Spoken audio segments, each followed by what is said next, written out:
Good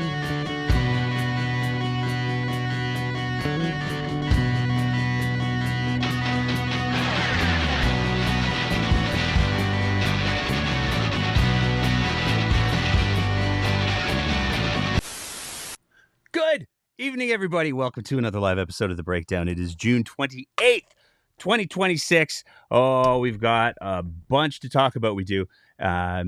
And we're going to, I apologize for the late start. Let's get that out of the way. I touched a thing. I'm not supposed to touch the things. And I touched one of the many things that makes the show go, and it caused some problems. So a slight delay. Everything is sorted now. We're very excited to present you tonight's program, and boy, it's going to be a bit of a bumpy ride because it's been quite the week in Alberta politics. So, and Alberta politics adjacent type stuffs. So, with all of that said, consider yourselves warned, because we're going to start with some pretty heavy stuff right out of the gates. It is what it is. It's got to be dealt with. So we got to talk about the shooting that happened in Montreal, because it does have some very direct Alberta ties. And unfortunately, there is some overlap that exists, as well as some overlap that exists in the media sphere, let's say, because there has been, for anybody who's unfamiliar. And, I got to say, speaking personally for myself, it was... I mean, obviously, it's a tragedy that should go without saying. Unfortunately, in some cases, it has not. We're going to try to address that a bit. But it's obviously a tragedy on multiple levels, not only because there was a gunman who opened fire with very clearly ill intent. A police officer lost their life, but a civilian also lost their life in the course of that gun battle. So there's a lot of different tragedy, and my heart goes out personally to all of the other first responders, especially the first responders who were there on the scene, who treated those people, who did the best I have no doubts that they could, given the circumstances. But there's been some coverage, I guess one could say, around the left hand for the pointing, around the manifesto, because this shooter in particular did leave a manifesto behind. Copies of it were disseminated to multiple media outlets, and then some media outlets decided that it should be amplified.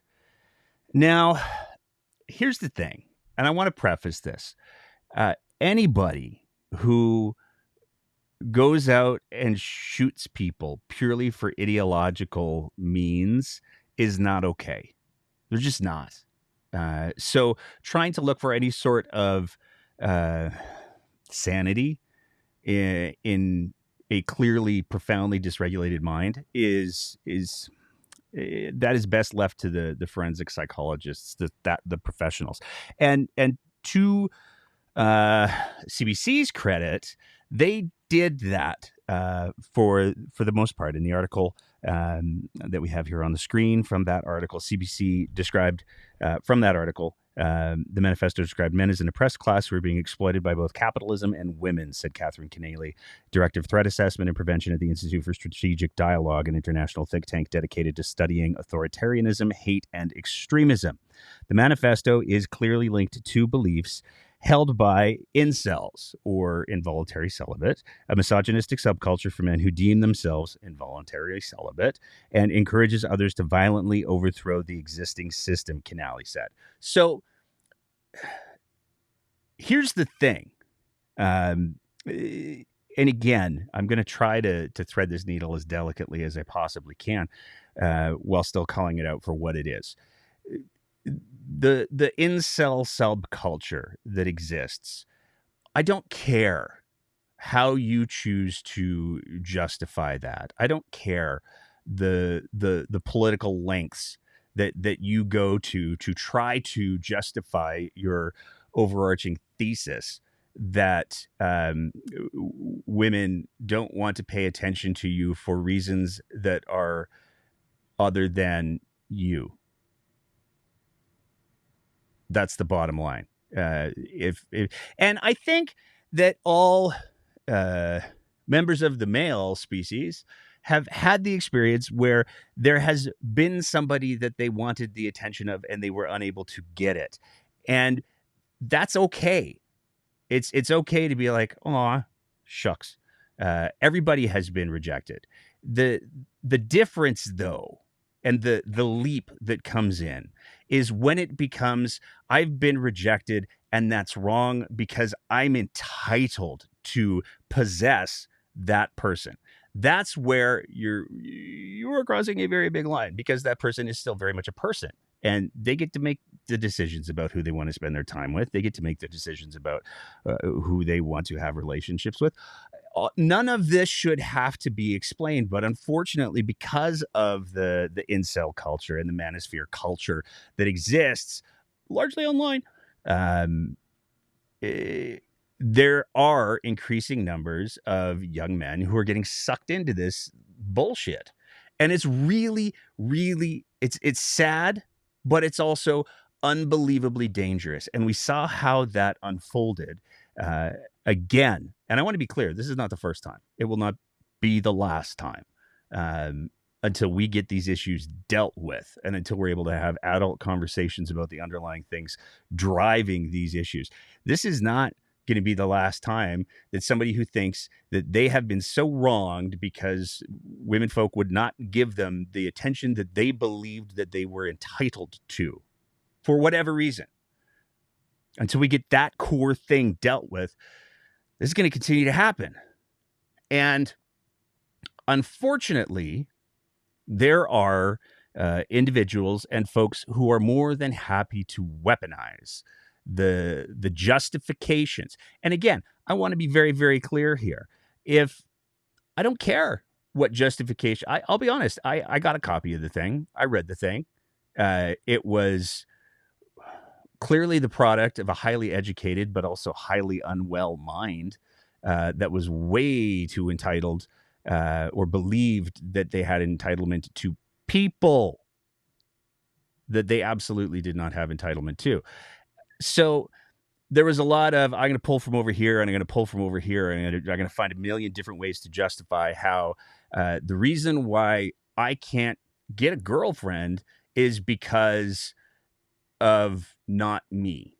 It's anything but me. I have to blame everything but me. And it didn't take very long before there were groups, folks that were willing to try to weaponize this problem. Here we have a couple of tweets and posts from the likes of Rebel News and Juno News. Do with them what you will.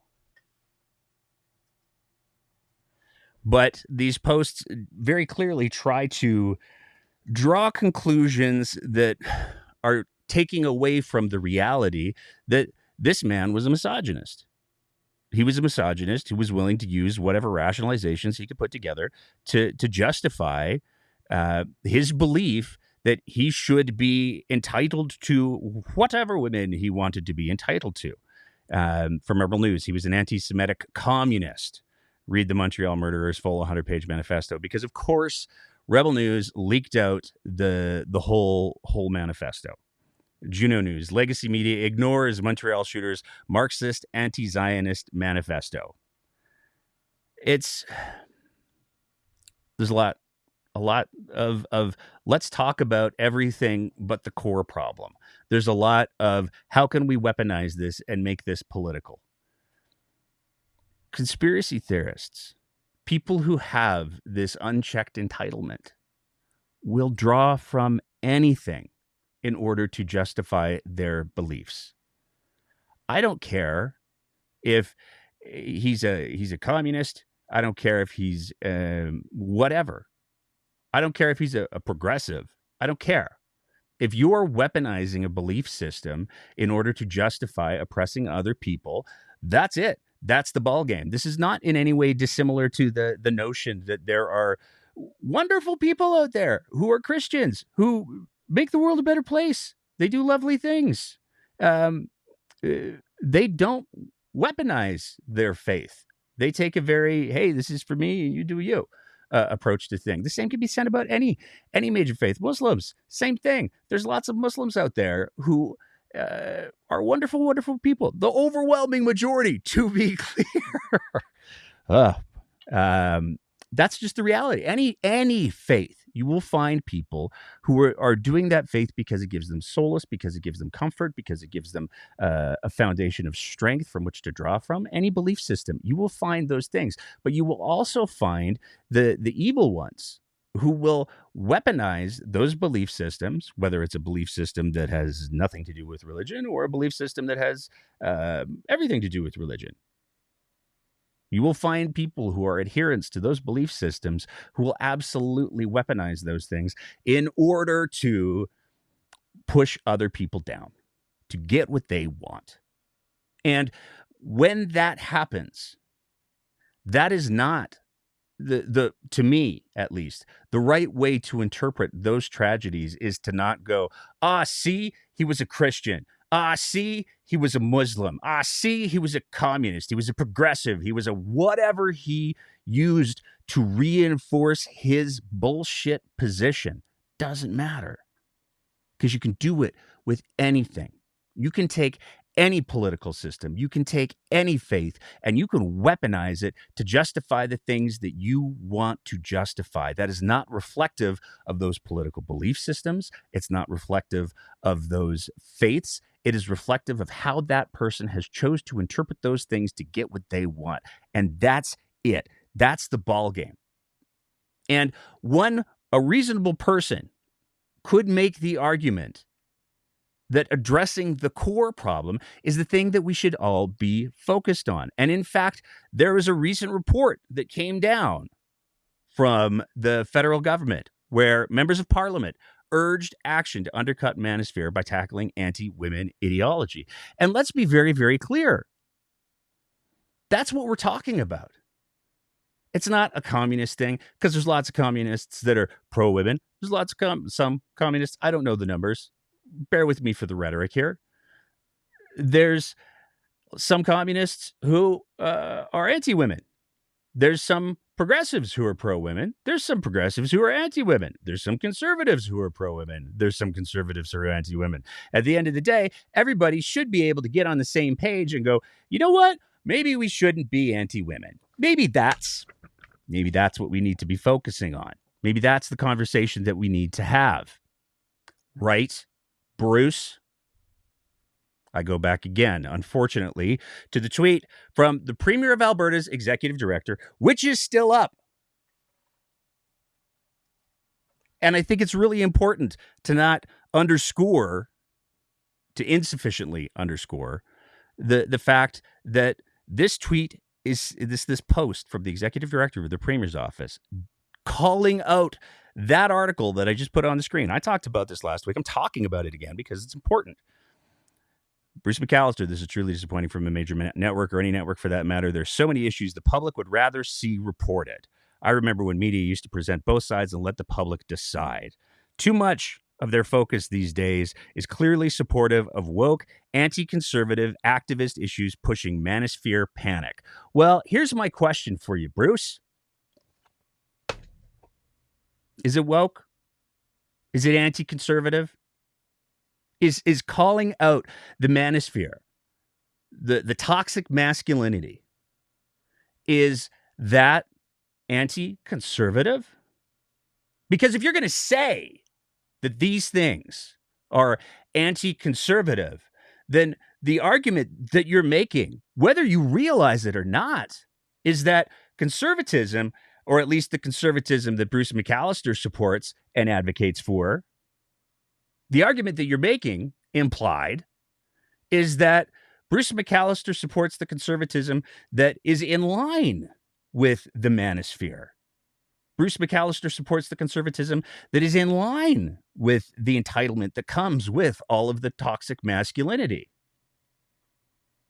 That's, at the end of the day, if you're going to say that a report from the federal government saying that we as a society need to do better about calling out anti-women behavior anti-women ideologies because they predictably lead to the same outcomes.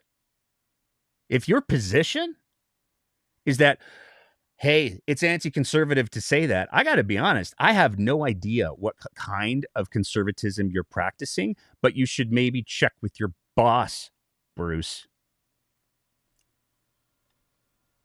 Moving on from there. What do we got next? Yeah, I started hot, and now I got nowhere to go because we're going to go somewhere relatively benign. I tried to mix it in a little bit, but we got to talk about another one of the big issues on ambulances and EMS services in the province of Alberta. And this is, I probably have to do the boilerplate. Ready, everybody? You can say it with me if you want to. The views that I'm about to express in this segment of the program are reflective only of my personal views. I do not claim to be speaking for anyone other than myself or the breakdown. And any of the comments that I make should not be considered to be reflective of any organizations that I may or may not be affiliated with or employed by. There. With that out of the way, back in March, and this gets to be complicated. It gets to be a little tricky because ambulance services across the province of Alberta are not all the same. One of the things that happened when Alberta Health Services took over responsibility for all ground ambulance operation back in the day, and it was 2010, one of the things that happened with that, and one of the motives for that maneuver, for that decision, that policy change, was, boy, we got to standardize some of this stuff because the quality of ambulance service that someone's getting in Calgary is not the same as the quality of ambulance service that somebody's getting in rural Alberta, where it's staffed by 2 volunteer members of the community who are serving their community, but they do not have the training or the equipment that is equivalent to what Calgary has. We got to standardize this. Every Albertan deserves access to the same level of emergency medical services. That was the inspiration. There were some areas that, for a variety of different reasons, did not get folded into the AHS, now EHS, Emergency Health Services, folder. The way that was managed was EHS was still the body responsible, but they subcontracted out to a variety of different places. In some places, they contracted out to private services. In some places, they contracted out to First Nations who provided their own services under the subcontracting to AHS/EHS. And in some places, the municipalities made the decision that they were going to fight to hold on to their integrated services. Now, what an integrated service is it's a service that has firefighters that also are trained as paramedics. And so they spend some time on the fire trucks. I'm speaking broadly here. They spend sometimes on the fire trucks and they spend sometimes on the ambulances. Now, because you're dealing with a boatload of extra training and you're dealing with extra skill sets, and sometimes because it's different municipalities who are running the show and making their spending decisions, you're dealing with different toys, different pieces of equipment, the cost for a firefighter ambulance in, let's say, Lethbridge or Red Deer, the cost for that ambulance versus a cost for a standardized ambulance out of Calgary may be different. And it turns out in some places it was. So back in March, Hospital and Surgical Health Services Minister Matt Jones, because he was the minister at the time, said that the model where we have the firefighters who have all the firefighter training, but they also have the paramedic training and maintaining all those things, it's just too expensive. We got to find a way to cut that back. So there was a letter sent to all of the services saying, hey, and the municipalities that were responsible for them, hey, if you guys can't get your costs down, this is what we believe a ambulance should cost. If you can't get that down, then we're gonna have to work something out because we're not going to give you as much money as we have been. And what that meant was a funding cut. So if Lethbridge or Red Deer wanted to keep the same integrated firefighter, paramedic, ambulances on the street, those municipalities would have to spend money on their own, out of their own municipal tax base. It wasn't going to come from the province anymore. So there were roughly 23 other contractors that were providing the service for 40% less. 7 municipalities across the province operated their own integrated paramedic services or firefighter paramedic services. There were Red Deer, St. Albert, Strathcona County, Leduc, Spruce Grove, Lethbridge, and regional municipality of Wood Buffalo. Now, Wood Buffalo had a contract in place that would have carried them till 2028. So they had a little bit of time. But for all of the other services, the province basically said you either have to make the decision to ditch your services or you have to cough up the extra money. Red Deer, Strathcona County, and St. Albert decided to keep their model. Leduc, Spruce Grove, and Lethbridge decided that they did not have the extra funds to make up the difference in what the province was going to pay. So this was a big deal for a lot of people, especially a lot of folks, because like those are cities technically, but they're still very rural Alberta-esque in a lot of ways. And for a lot of these services, some of these services have been around for decades, if not almost centuries, or a century. And a lot of people were very, very upset about this. But this was the decision that the province had made. And this was the decision that the province was sticking with until they decided not to stick with it. Because Adriana LaGrange released another policy decree by tweet. This came out on June 22nd. Today, I directed EHS Alberta to halt its current procurement strategy for integrated fire EMS operators. We must deliver emergency health services in a consistent, fiscally responsible, patient-focused way, and we need to get this right. I've written the 7 community leaders so that we can found a typo again. So that we can purse a more deliberate and effective path forward. EHS Alberta will work with these communities and design a strategy that supports them and brings costs in line with provincially delivered EHS services by 2028-2029. This gives communities the time and support needed to plan, adapt, and build sustainable services while ensuring emergency health services are always there when Albertans need them the most. So basically, a lot of these places that already voted, they'd already gone through all of the assessments. They've already gone through the whole process. And while it's good, and I don't want to understate that, it is a good thing for these communities in many ways that they are going to be able to retain their fire ambulance services, at least till 2028, 2029. I hear there's an election coming in a year and a half, so maybe that'll be an issue. This is another example, unfortunately, of the UCP as a government plowing forward without having done any responsible due diligence to recognize the problems that they were creating and how they were pursuing to try to address issues that they believed were issues. And then having to, just kidding. We walking that one back. We are. So it's a bit of a theme, and it's a theme that we're going to be sticking with, unfortunately, for the rest of not for the rest of, but for a good portion of tonight's program. Moving on from there, some suboptimal news from this story here. Michelle Bellefontaine, that talks about the way that ADAP is going to be managed going forward. And this is where, again, we run into some very real problems. We run into some significant issues because, as we've highlighted on the show, as we've heard on our last 2 open mics from folks who are part of the disabled community, and as we've seen a lot of frustration. I mean, in the comments for some of the shows, we've had people talking about how they've been spending hours up at night talking to other members of the disabled community, being like, no, hold on, don't end your life. And we did see the tragic example of one person for whom these changes was the anvil on the camel's back, and they did end up dying from suicide.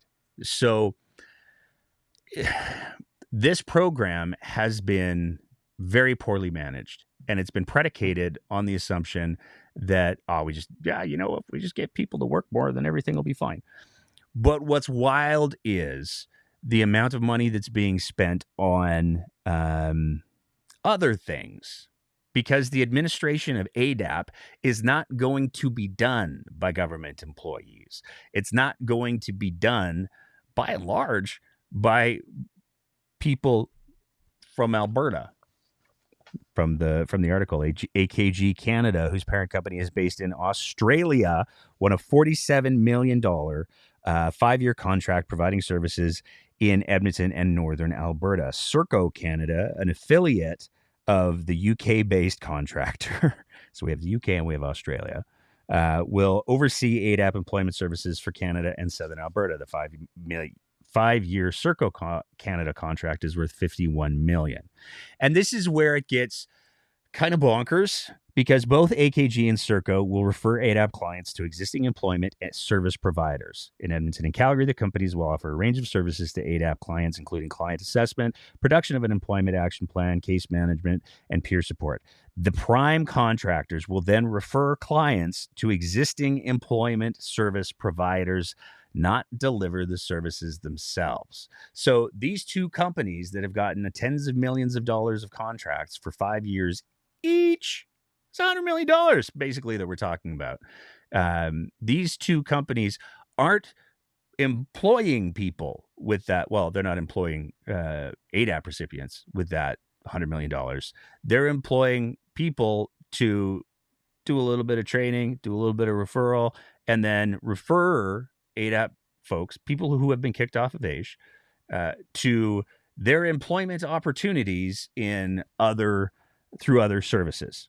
And this is one of the things, like we talked about this on our open mic last week. If you haven't gone back and listened to that, I strongly encourage that you listen to the things that Tammy had to say, because one of the things that was abundantly clear is the market capitalist reasons for hiring somebody with disabilities versus somebody without disabilities means they're going to hire the person without disabilities every single time, with the rare exception of the unicorns. But those are the exceptions, not the rule. And that's really, really important to highlight, because depending on a person's disability, especially when we're talking about the more invisible disabilities, but depending on a person's disability, the seriousness of that disability may well cause some unpredictability. There may be days where the chronic pain is worse. There may be days where the fatigue from the condition is worse, and that means that they can't go into work that day. What happens then? Is the employer just going to be like, yeah, it's cool, I didn't want to make money today using you or your labor or your skills, that's fine, I'll just sit here and figure out something else to do? That's not how corporations work. It's simply not. And this is where one of the core philosophical elements of this whole debate has been largely ignored. And I'm going to get to that in a sec. But before I do, for context, an analysis by Gillian Petit at the University of Calgary found that somebody on ADAP will have to work 39 hours per week at minimum wage to have benefits that are equal to those on AISH. Her calculations take into account taxes and other deductions that reduce take-home pay. So that's a lot. That is a full-time job. So what Danielle Smith is proposing with ADAP is not, hey, they can work a little bit, they can top things up, it's all good. It is,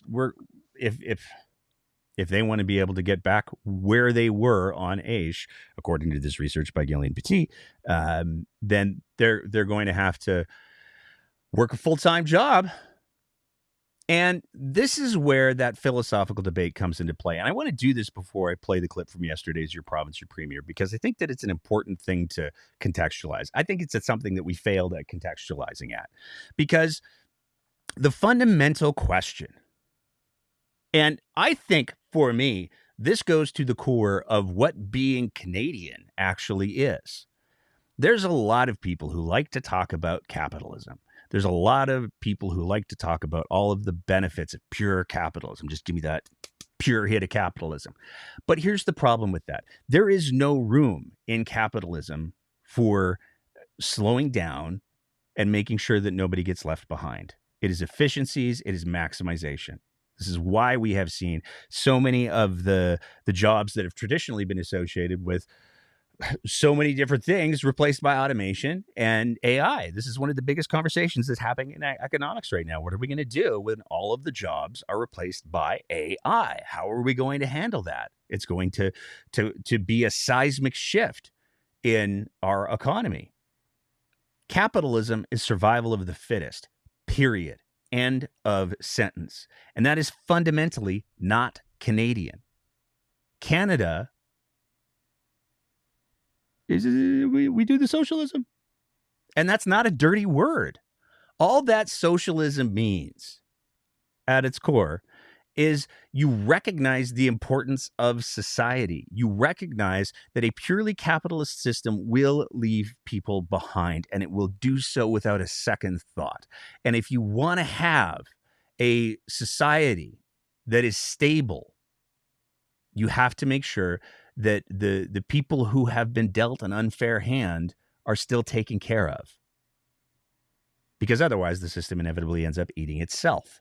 And we've seen this in history time after time after time. When you have groups that are purely concerned about what's maximally best for me, and there's no regard for all of the other people, those groups end up getting eaten. That's what happens. And for anybody who considers themselves to be a capitalist, my simple question would be this: are you okay with leaving people behind? Because programs like AISH, programs like ADAP, fundamentally at their core are not capitalist. They are moral, they are right, they are good, but they're not capitalist. And this is where the conversation about AISH and ADAP and how we treat and interact with the disabled community becomes such a reflection of who we are and what our priorities are. And it's fascinating that on programs like Your Province, Your Premier, where Danielle Smith ostensibly says, hey, I'm here to take your calls. You can have your one-on-one with the Premier of Alberta. And that's how the host plugs it week after week after week. As long as you're respectful, you can ask Danielle Smith anything you want. You can give her ideas. You can do all of these things. That is how that program is spun. But the veil dropped this weekend because, unsurprisingly, the disabled community, who have been totally aware that the boot has been on their neck for quite some time. Let's be clear about that. But the boot will now be pressing down considerably harder on their necks. And they wanted to have their moment. They wanted to try to get their phone calls. They wanted to get their arguments heard. They wanted to tell their stories so that perhaps the Premier of Alberta could hear them and consider course correcting. But the host of the show wouldn't have it. And instead, he gave Danielle Smith a completely unchallenged space where she got to just spew her thoughts without anybody having asked her a question, which is the premise of the show, and without anybody challenging her on anything. And this is what they had to say. All right, lots of text messages, a couple phone calls coming in regarding AISH. We have talked about this almost ad nauseum over the last few shows.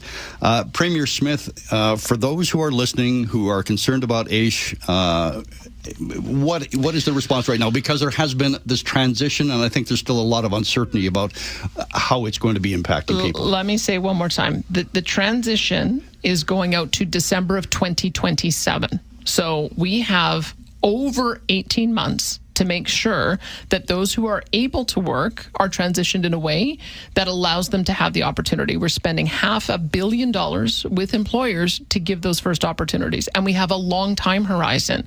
And when I say that transition, it's because we want to preserve what people are making now. But those who can work, give them an opportunity to make even more money. And so this is the very unfortunate thing with the way the NDP is politicizing this. They're acting as if people are getting switched tomorrow. They're acting as if they're going to be short money tomorrow. They're terrifying the people who are on the plan, and they need to stop it, because we have a vulnerable population that is getting very anxious about it. We are going to work with a caseworker with every single individual, and if a person genuinely is unable to work, and I've talked to you about what that means. Like, we have autistic individuals who simply are unable to even have a conversation, let alone hold a job. We have people who have either severe physical, developmental, or other disability that are completely unable to make a living, and we want them to be supported with the highest premium. But we also have those who are temporarily facing disability, or they recover from it. Maybe they've had an injury, maybe they're on chemotherapy, maybe they've had a workplace injury, or maybe they're depressed. If we can get those folks recovered, why wouldn't we? Why wouldn't we want to create a pathway where they can then be self-supporting again? It's good for their own personal self-worth. It's good to be able to have a social network so that they have people around them who care about them. And then we also have those who on paper might look disabled, but they are actually able to support themselves, and they just need pharmacare. We are creating 3 programs. The full transition will be January of 2028. We're going to make sure every current person on the program has an appropriate transition tailored for them. But anyone new coming into the program is going to go into one of those 3. Do you just need pharmacare? Do you go on the program that allows you to work up to $45,000 before being phased out? Or do you need 100% government support?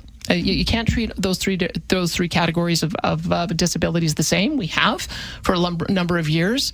And I think it's got a lot of people who have the ability to do more stuck in a position where they reduce the amount that they work because they don't want to lose their benefits. So we're trying to correct all of these problems, but just know, I suppose we could take half the calls for the next 18 months on this issue, but we are not doing the full transition until December of 2027. There's lots of time for us to work out in a compassionate way so each person is not left feeling short. Now, there's a lot of bullshit in there, and we're going to try to sort through some of it, because Wayne Nelson just let her go ahead, and because he felt that the topic had been discussed to the point, had been discussed ad nauseum. Now, here's the thing. There's such a thing as colloquialisms. There's such a thing as little turns of phrases. But if you're going to use words, I don't know, professionally, then perhaps you should be a little bit more mindful about what those words mean. Because when you say we've discussed something ad nauseum, what you're saying ad nausea is you're saying that it has been discussed to the point of nausea. You are literally sick of having this conversation, and you can bear to have it no more, lest you spew. And it's wild that he would say that, and Danielle Smith would say, I guess we could keep taking calls. I guess we could do that. We could just keep taking calls for the next 18 months. But the transition is going to happen until December. So I don't know what the value is with that, because we want to make sure that people are heard. What? You want to make sure that people are heard. You want to make sure that nobody feels like they're being left behind. You just don't want to give them the microphone on your call-in radio show. Got it. It's almost as if the goal is to silence those voices so that people don't hear them and start to get alarmed by it. It seems like it might be a real problem here. But that's just the start of the bullshit. I take issue with the we have autistic people who can't even speak, and you know, how are they ever going to be able to function in the world?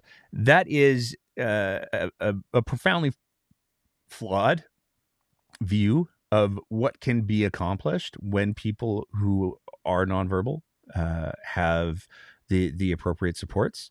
One of the most impactful books that I've ever read in my life is a book called The Reason I Jump. It was written by a nonverbal autistic kid.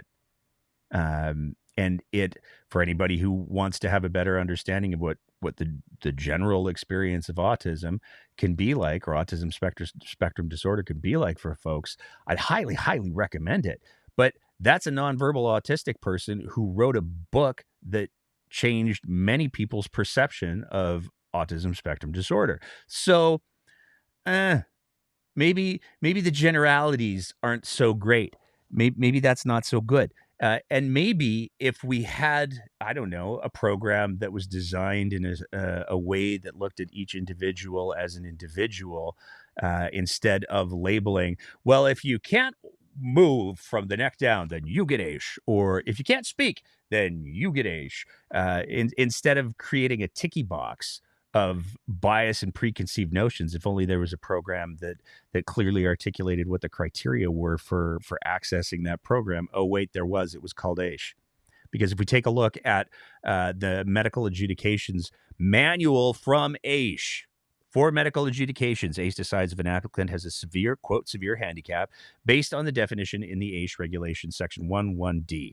3 components must be satisfied to confirm the applicant meets the severe handicap definition. These are those 3 components. Number 1, does the applicant have an impairment of mental and or physical functioning? Number 2, does the impairment cause a substantial limitation in the applicant's ability to earn a living? Number 3, is the impairment likely to continue to affect the applicant permanently because no remedial therapy is available that would materially improve the applicant's ability to earn a living? Those are the criteria for getting on the program that, as up until July 1st, was AISH. So you have to wonder, when Danielle Smith says, oh, there's people who are on AISH who are trapped, they had an injury. A permanent injury, but you said they could recover. If they could recover, then they would not meet the number 3 of the criteria. That's seems like maybe Danny's being a little disingenuous, maybe a little misrepresentative. Well, chemo. Okay, sounds like. And to be clear, there are times where chemo is life prolonging, where those sorts of interventions are life prolonging. There's not really a huge hope of recovery, but there's lots of folks who are on chemo who absolutely are able to recover and their cancer goes into full remission. So I guess that can't be it, because that, again, would meet if they're injured in the workplace. Really? We're not going to talk. We're just going to pretend we don't have programs like WCB. That's what we're going to do when we're talking about this program. Okay, cool. It's bonkers. It's absolutely bonkers. And for her to throw out depression as an example, the amount of treatment that would have to be pursued before a doctor was willing to say that there was no remedial therapy available that could materially improve that applicant's ability to earn a living, you're talking about a pretty major pursuit of all of the things, all of the different treatments that had been tried and applied with no success before you can get to the point where you would have satisfied number 3. Which brings me to my final point. When it comes to what disabilities are or how people were qualified for the AISH program, it seems, by Danielle Smith's own words, that she doesn't have a clue what she's talking about. And she's demonstrated this time and time again when she's talked about this file. She just doesn't seem to have any sort of a grasp of the subject matter whatsoever. But she's still willing to talk about it with her full chest, like she knows exactly what's going on and she's got a mastery of the subject. And that is one of and I've said it before on the show, that is one of Danielle Smith's great skills, but it's also one of the reasons why people would do very well to, when she speaks, approach every single word with skepticism. It is unfortunate that we are now at a place where when the Premier of Alberta uses words, the only appropriate default place to start is, I think that's false. Let's find out if I'm wrong. When she says words, you have to assume she's wrong. She's lying. She's being deceptive. She's being disingenuous. And a combination of those things. You have to assume that. Which is not to say that she doesn't occasionally let a little one out that is factually correct. Stop clock theory. It is what it is. But if you want to be able to approach anything she says, you have to start with the assumption that it is false before you go any further. And this is not something that is limited to just Danielle Smith. It extends to her wider tribe. As we heard, some of the folks, what helped her get to leadership, share some of their thoughts on how Alberta could be successful as a separate country. Is annexation of Northwest Territory.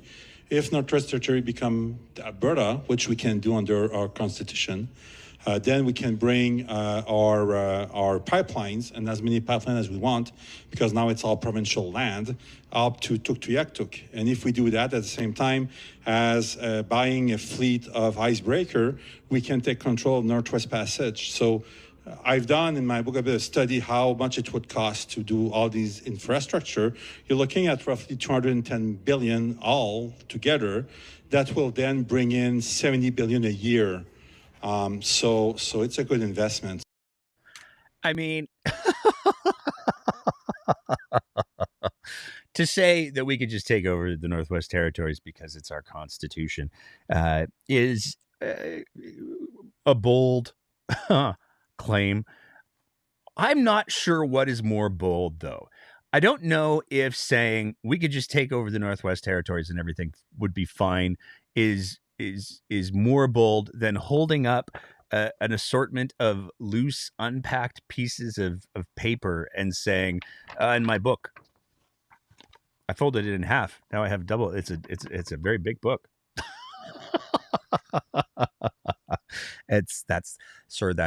That is not a book.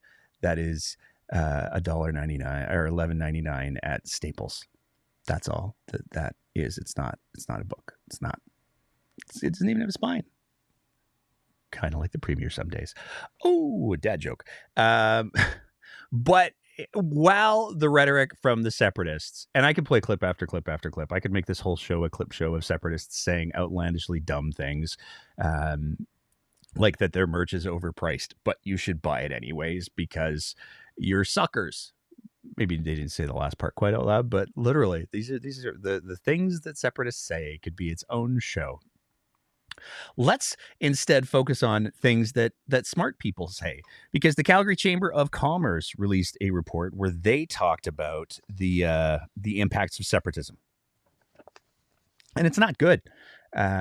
It's very bad, and in fact, even the conversation is very, very bad. They released an infographic with the report to sort of underscore the greatest salient details. But according to a poll of their members, so these are some of the biggest businesses in Calgary, 8 in 10, 80% of members of the Alberta Chamber of Commerce think the separatism discussion is negatively affecting Alberta's economy. So the people who are actually in the economy are saying, oh, this is having an impact and it's not good.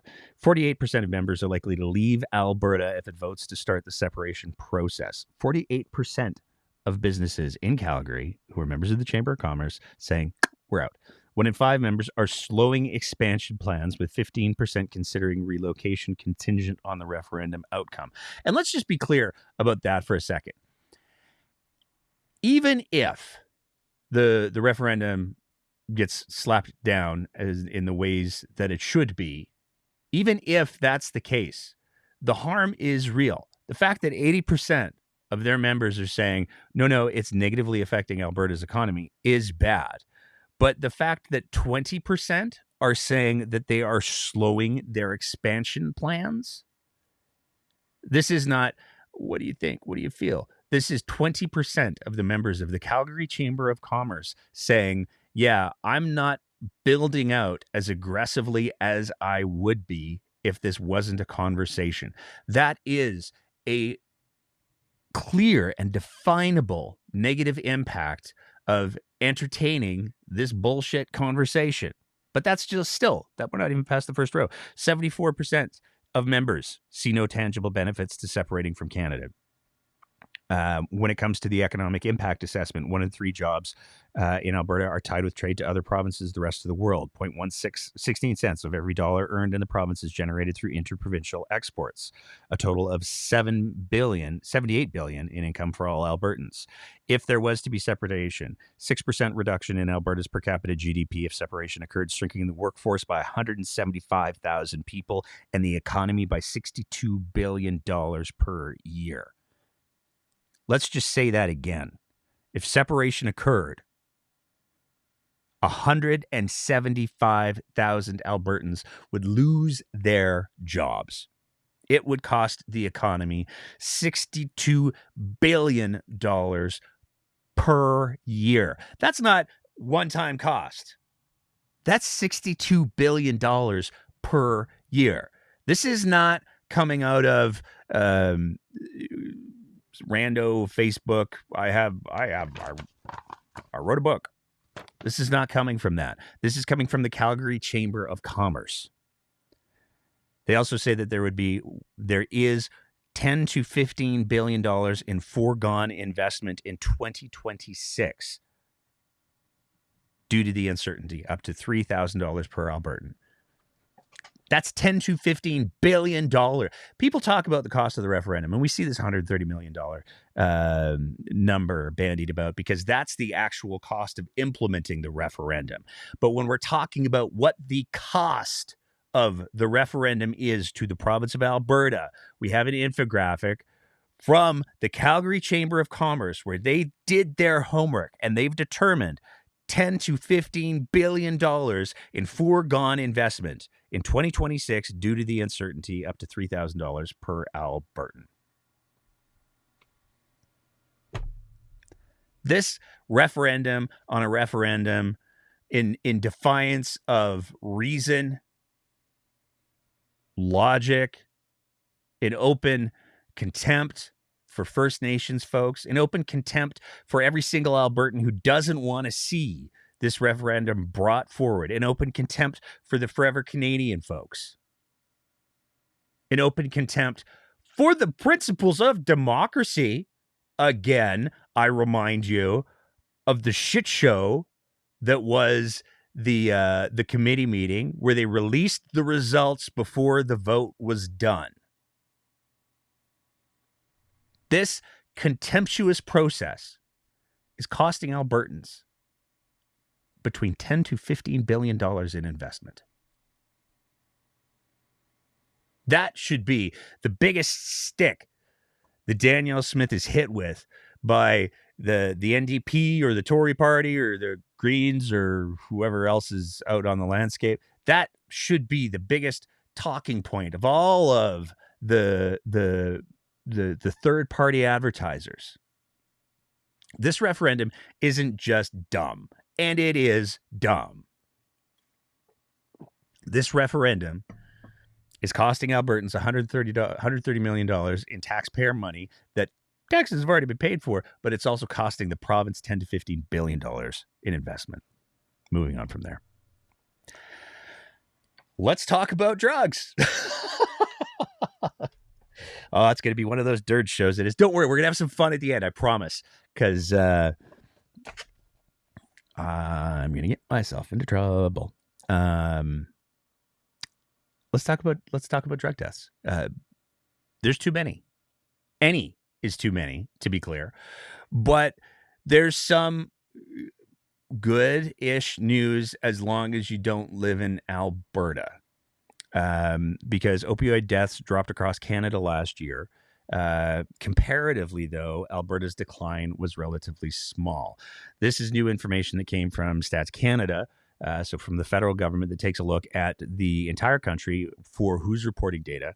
And if you take a look at the per capita, so the number and crude rate per 100,000 population of apparent opioid toxicity deaths, Alberta is second, kind of. The second, maybe third. BC is complicated because BC's numbers include deaths related to all unregulated drugs, so not just opioids. but benzodiazepines, stimulants, all of that kind of stuff, that's all mixed into BC's numbers. So their numbers might be a little bit but Alberta's are not good. They dropped a little bit coming out of 2023, but they have remained relatively static in that point in time.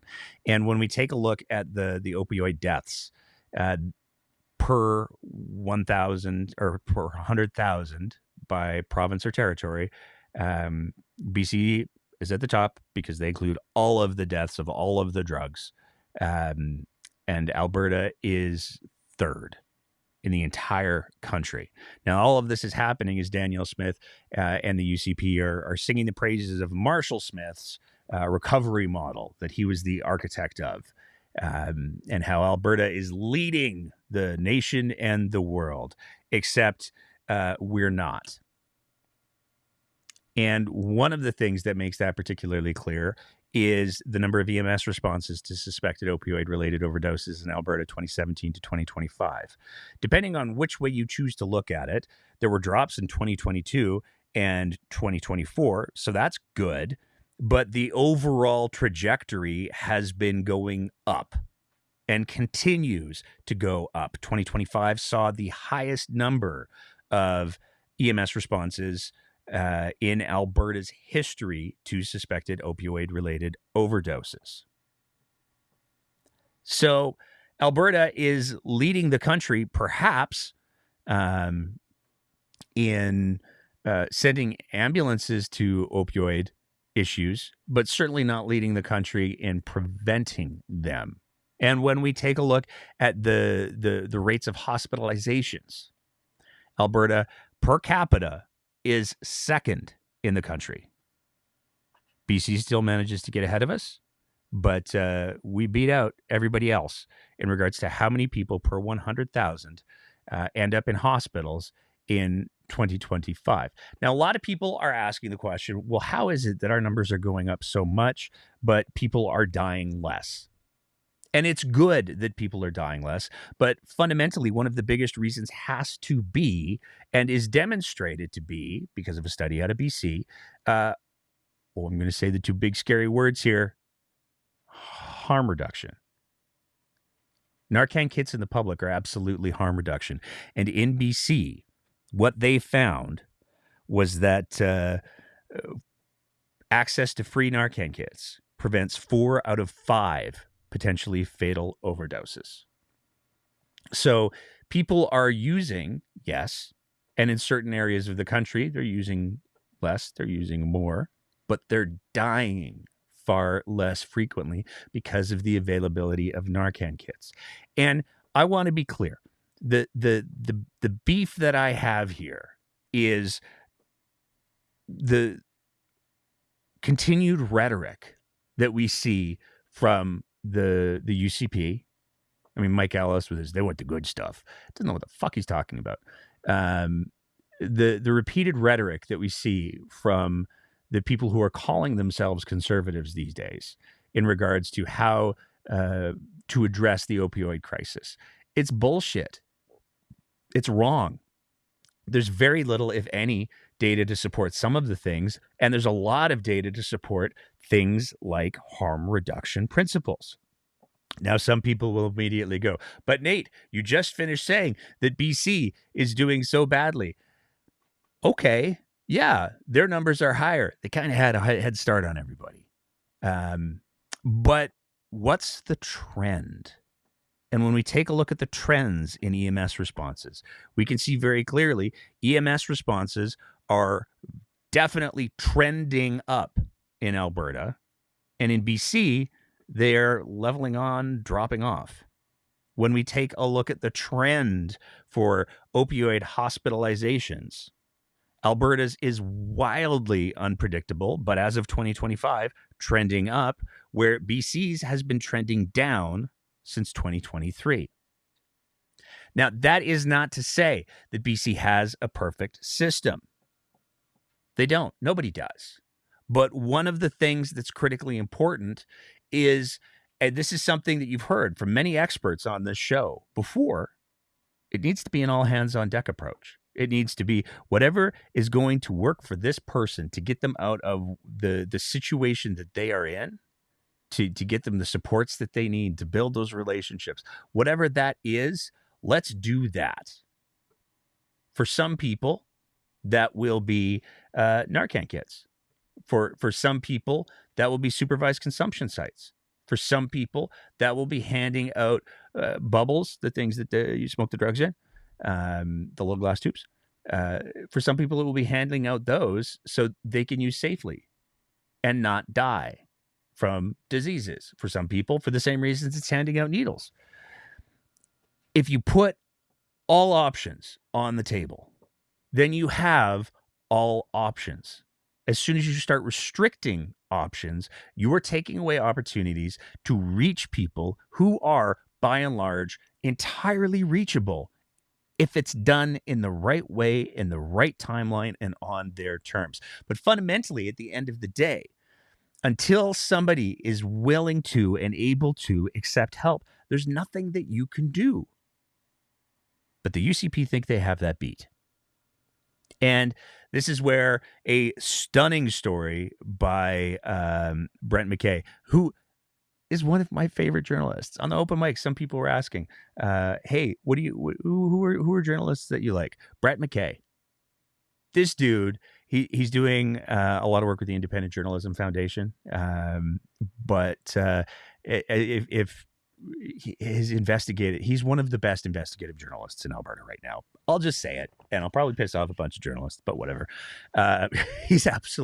He came out with this banger of a story that really highlights just what we're after.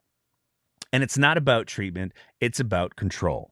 Because according to this story, the province plans to build 250-bed compassionate intervention centers, one each in Calgary and Edmonton, but they won't be ready until 2030. The latest provincial budget included funds to create secure beds for involuntary treatment in existing facilities to come online in 2027, including hospitals in Grand Prairie, Edmonton, Ponoka, and Calgary. So they're going to be doing forced treatment, holding people against their will in hospitals in Grand Prairie, Edmonton, Ponoka, and Calgary. A confidential Recovery Alberta document obtained by the IGF, Investigative Journal Foundation, also identifies Edmonton's Henwood Treatment Centre and the Addiction Recovery Centre, ARC, at Alberta Hospital Edmonton as interim treatment locations. To get Henwood ready for involuntary treatment, the current voluntary addiction treatment program would need to be closed, and renovation and staff recruitment would be needed for a fall 2026 opening, Recovery Alberta staff reported. So let's just dwell on that paragraph for a moment, shall we? What that paragraph says is that in order to incarcerate people and hold people against their will to force treatment on them, they're going to be taking away beds for people who want it, people who want treatment. Those people who, by every definition, are more likely to have success in recovery because, again, they want it. Those people, they're losing access to some beds. ARC has 50 beds available for patients requiring medical support during detoxification and is one of the 2 publicly funded adult detox facilities in Edmonton. Opening ARC for compassionate intervention, secure withdrawal management would require renovating half the site. Alberta's Ministry of Mental Health and Addiction confirmed in March that between 20 and 35 beds at Alberta Hospital Edmonton, where ARC is located, would be renovated to support the implementation of compassionate intervention programming. So they're getting rid of beds for people that want them so they can force people who don't want them into them. That's what the story says. And this is where it gets really bonkers, because as much as the UCP likes to talk about all the positive changes, and you've heard Danielle Smith say on multiple occasions, oh, there's so many treatment spaces available. Anybody can just walk into treatment. Now, anecdotally, there's lots of people who will say, well, that's absolutely not the case. But the story includes some data that's pretty damning. The average wait time to get into an addiction outpatient clinic in Alberta was 14 days and 0 days in the Edmonton zone at the end of 2019. So right before the UCP took over, And the opioid crisis was absolutely, it was ticking along there pretty darn good. Right before that happened, 14 days and 0 days in the Edmonton zone. This data was previously reported in Alberta Health Services annual reports, but public reporting stopped in 2020. By 2024, the Ministry of Mental Health and Addiction estimated that the average provincial wait time was between 20 and 37 days. So they made it worse in every way, and now they're going to take away beds for people who want them, to put people who don't want them into them. Which brings us to the question of the does forced treatment work? Now, we've covered this on the show before, but we're going to go over it really quickly right now because there are some things that are critically important to highlight. The Canadian Public Health Association, in February 27th of 2025, released this statement calling for the provincial government to scrap the forced treatment bill. In that release, what they said was, since evidence from jurisdictions with involuntary treatment policies show that a compulsory treatment does not reduce drug-related harms, improve long-term health outcomes, or prevent overdose deaths. CPHA's 2025 position statement on the drug crisis underscores that involuntary treatment can increase the risk of fatal overdose upon release, violate human rights, and deter people from seeking voluntary health care. Further, forced treatment disproportionately affects structurally disadvantaged populations and reinforces stigma and discrimination against people who use substances. Alberta's current emphasis on involuntary treatment makes no sense given the difficulties and long wait lists faced by individuals seeking voluntary treatment for substance use disorders. But that's not all. The AMA also released a position statement where they referred to the Canadian Centre on Substance Use and Addiction document. And this is from also February of 2025. What were the conclusions of that document? The debate surrounding involuntary treatment for severe substance use disorders in Canada involves a complex effort of considering issues of evidence-based care, public safety concerns, and individual and patient rights. I'll leave the thing up. You can read the whole thing if you want to, but there's one paragraph that I want to highlight. International experiences with involuntary treatment have suggested ethical concerns, mixed evidence for benefits, and findings of increased risk for health harms among individuals who are involuntarily treated, including the possibility of increased mortality risk following discharge from involuntary treatments.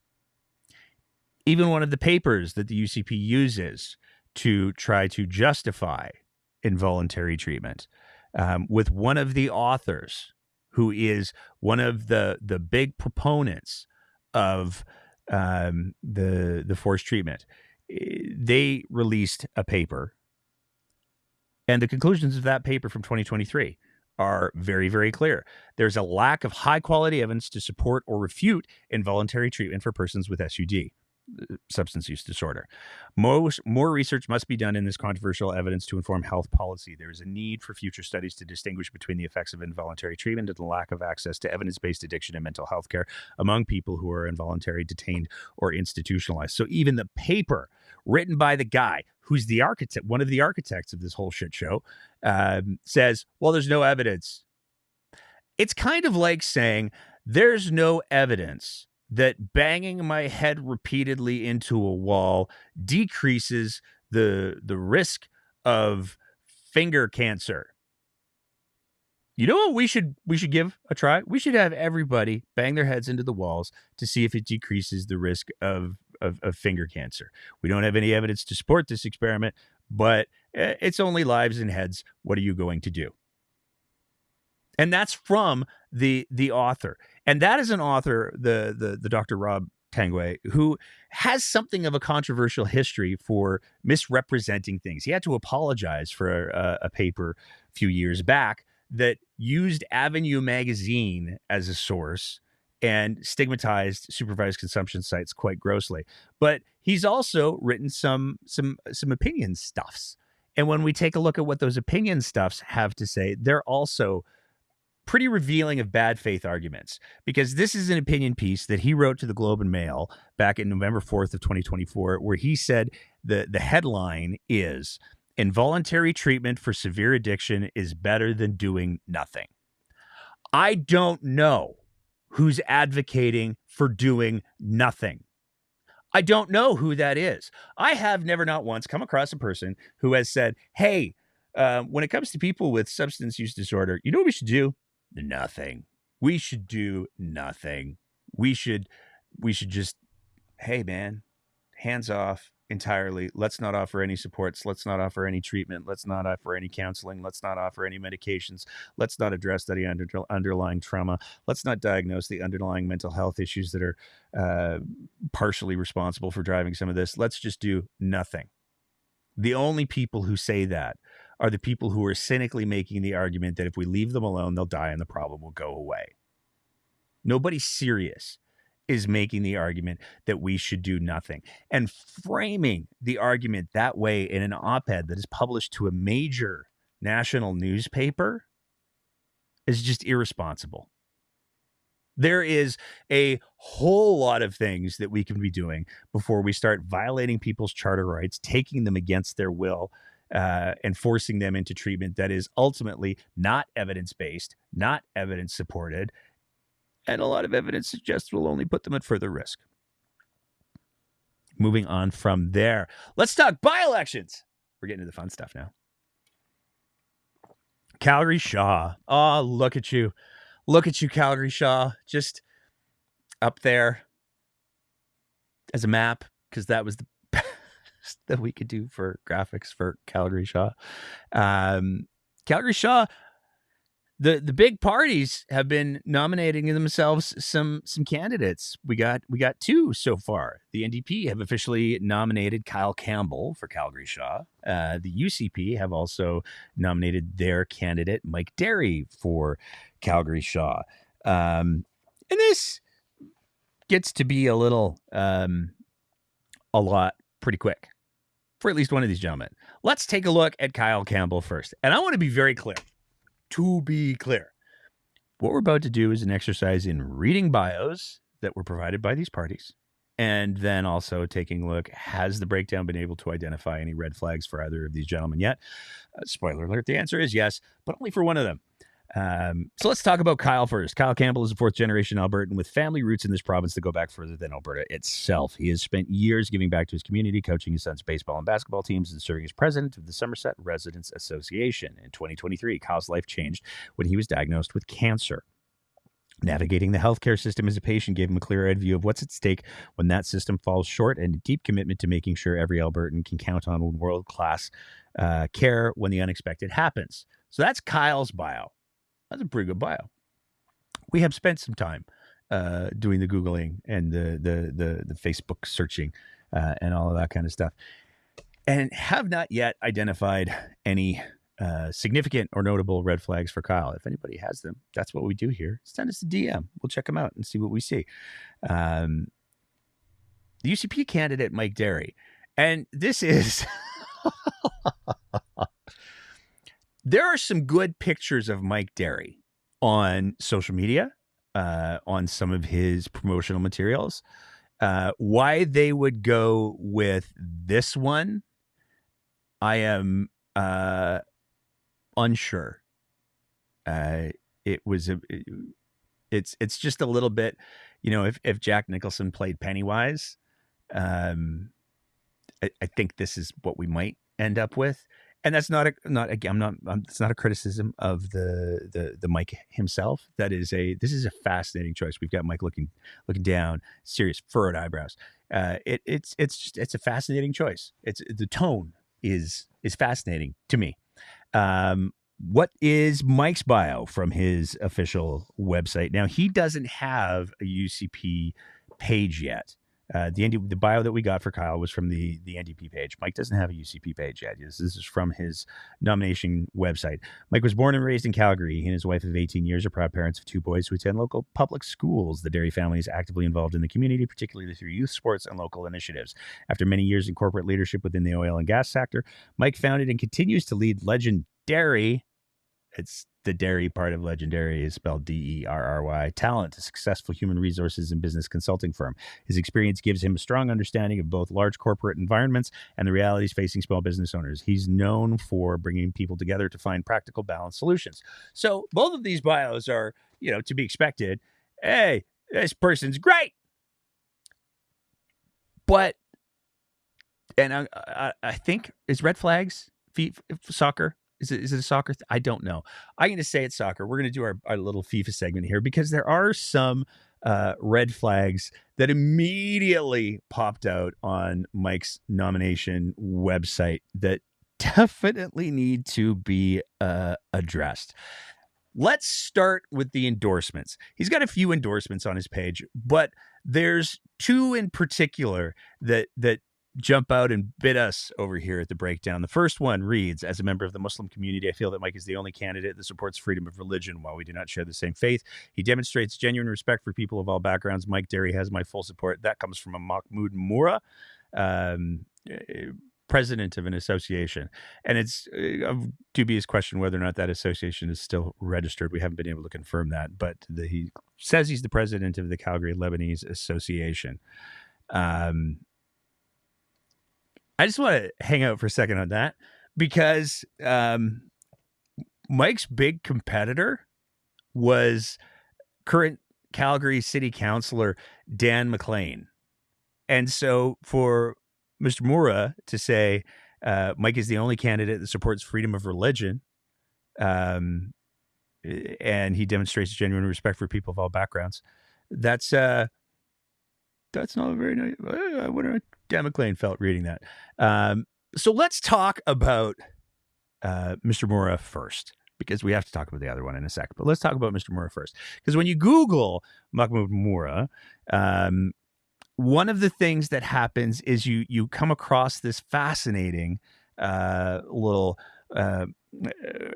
court decision where two members of the Muslim community, one of them being a Mahmoud Moura, were granted, had permanent restraining orders put against them by the Muslim Council of Calgary, the Muslim Community Foundation of Calgary, and the Muslim Association of Calgary for behaving badly in mosques. So that's a fascinating choice. If that's the same, I'm not saying it definitely is. If that's the same Mahmoud Moura, that's a fascinating choice of your the person who's going to speak as a member of the Muslim community.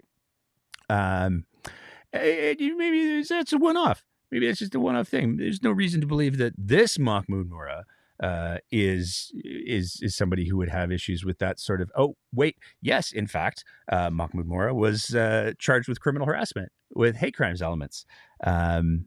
So that's not nothing. What else do we know about Mr. Moura? Well, from his own social media, Mr. Moura is an avowed separatist. Here he is with Mitch Sylvester at the drop-off of the separatist petition, wearing a Republic of Alberta T-shirt and Alberta Republic hat. So there's that. That's that's all I have on. Well, there's a lot more. We've talked about Mr. Moura many times on the show because he's also been an active member of Take Back Alberta. He's also was one of the people who was screaming on city corners about the trans threat to children. He's got quite the little footprint in Alberta politics. But let's talk. I don't want to do a whole Mahmoud Moura show.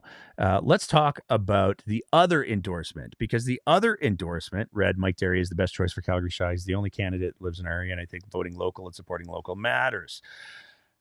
Says Daryl Comic, president of the United Conservative Party of Calgary Lougheed.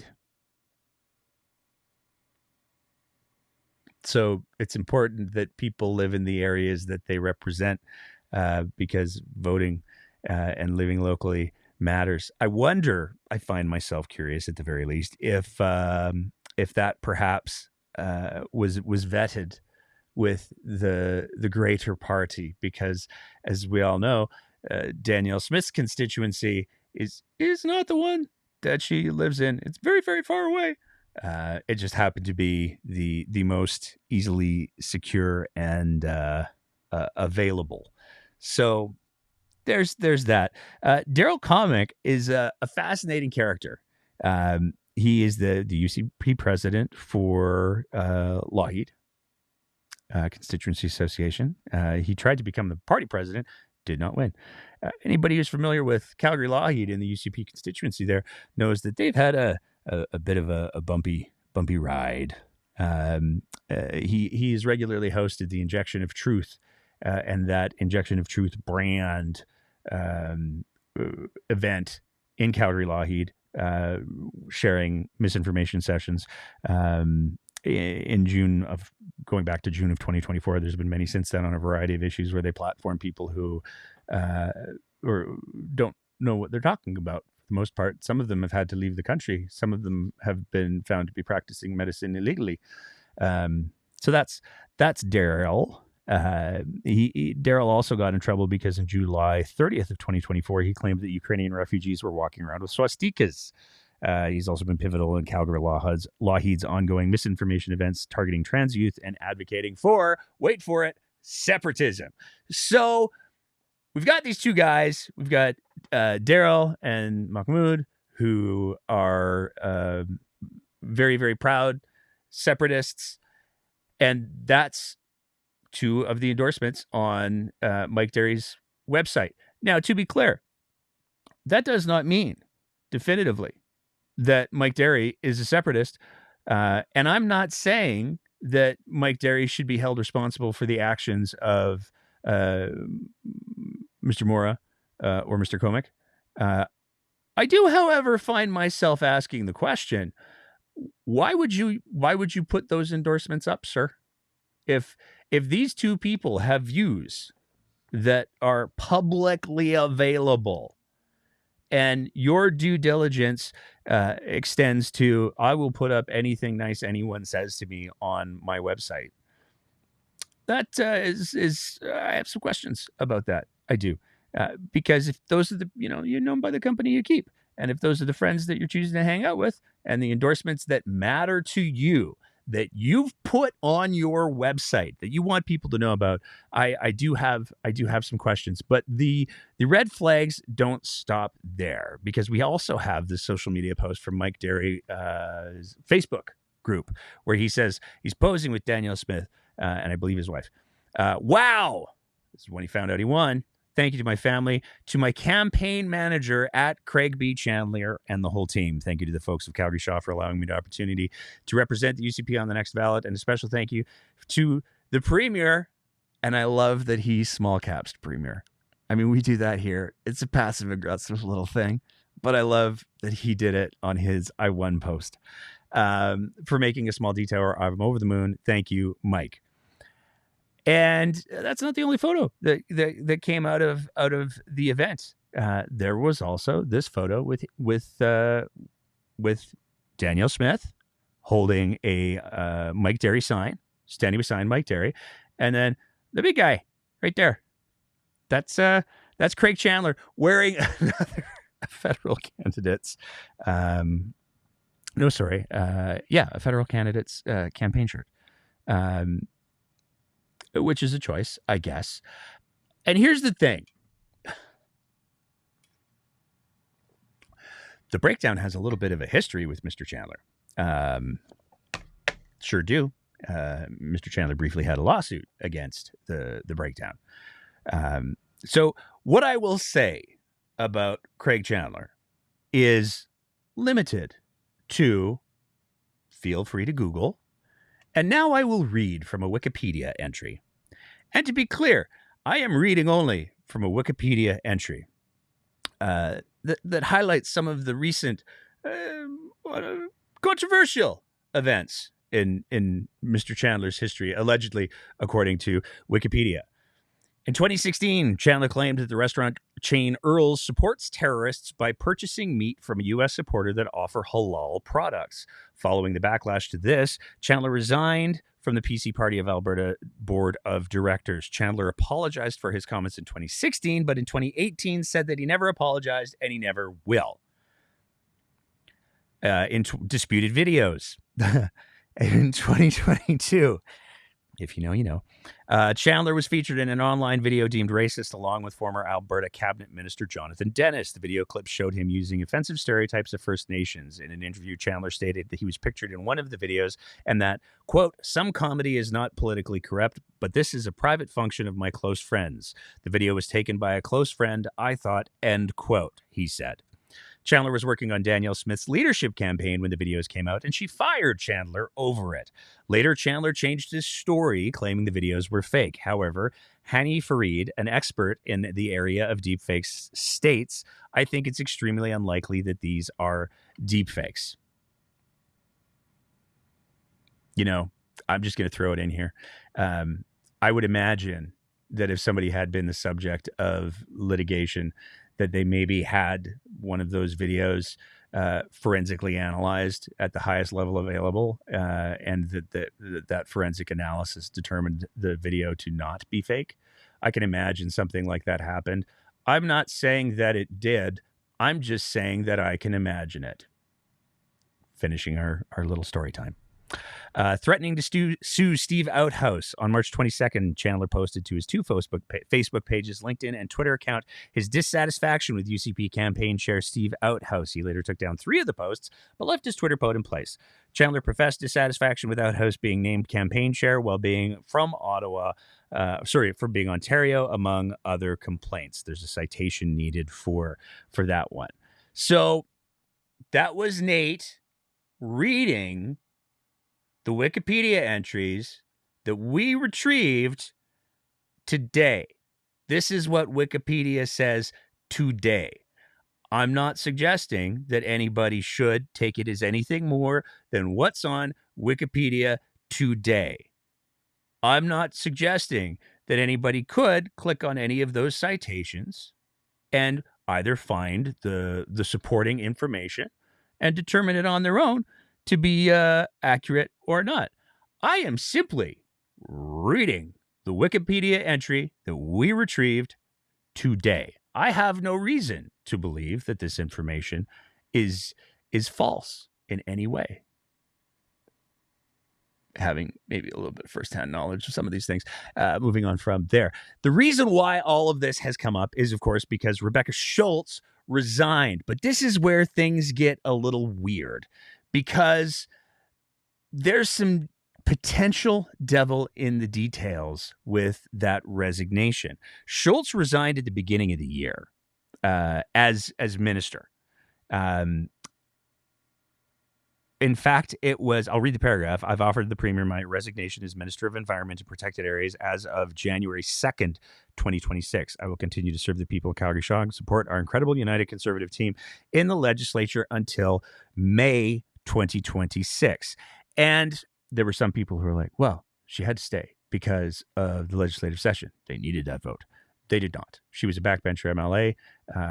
I honestly don't have any recollection. I'd have to check answered, but I don't have any recollection of her speaking during any of the legislative sessions, certainly not playing any sort of substantial role in any of the policies or legislation that was introduced. So a lot of people have asked the question, why May of 2026? And this is where fun with math happens. Because if we count from May, let's just go 6 months as an arbitrary number. End of May, June, July, August, September, October, November.